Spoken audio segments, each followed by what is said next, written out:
So here's the list of teams, according to Woj, that he'd consider. The Lakers, the Clippers, the Knicks, the Heat, the Mavs, and the 76ers. None of those teams have cap space to sign him without Nets' help. Meanwhile, Kevin Durant had this to say regarding Kyrie on his podcast. There's no involvement at all. I can't be involved with this. This is this man's livelihood. This is much bigger than me. Being a free agent is one of the most important times in your career that can't be swayed by anyone else. Nothing can happen right now. I don't think he can make a decision on opting out until the 29th. So I think I'll just let things play out and see what happens.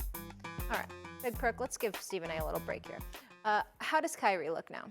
He looked like a fool. He looked crazy. Who? Kyrie Irving. Okay. The fact that he had the audacity to put together a wish list and give it to the Brooklyn Nets is the craziest thing I've seen this season and out of Kyrie Irving, and that's saying a lot. Here's why. He has been the most disrespectful person when it comes to disrespecting the organization. Stephen A. alluded to plenty of times.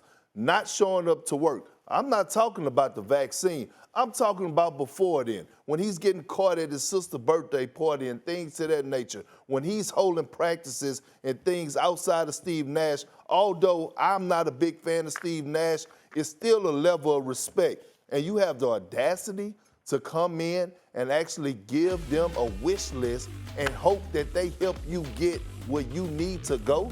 That is crazy to me. Why should the Brooklyn Nets try to help Kyrie get somewhere to a team that he want to be on? That's the first thing. The second thing is this. KD, right? One of the best players in the world, one of the best individuals in the world. Me and him have our ups and downs. You and him have y'all ups and downs. But his heart is in the right place. We both love him. We both love him, but his heart is in the right place. Here's my thing when it comes down to KD that I just can't wrap my finger around and understand.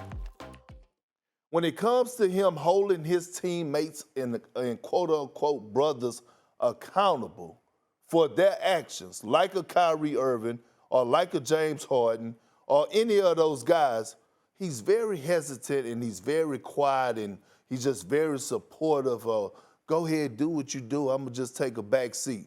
Hell, he holds Stephen A. He tries to come at Stephen A. and myself more in the media and on Twitter than he does his own teammates. And that's crazy to me.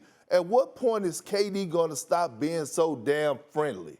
You know, he always is giving of himself. He's always losing himself in the team, which is a good thing when you're a role player. But at sometimes you have to be selfish if you're a franchise player. And selfish meaning if I'm coming to work every day and I'm coming out here and I'm averaging 27, 28, or 30 points a night, I have to take a stance. And the truth of the matter is this. KD has to take a stance when it comes to Kyrie Irving and stop being so damn friendly because he don't have that much of his career left. I believe he has at least 3 or 4 years of his prime. You can't get that back. He's already wasted about 2 years of his prime dealing with Kyrie Irving since he got to Brooklyn. Thanks for watching ESPN on YouTube. For live streaming sports and premium content, subscribe to ESPN+.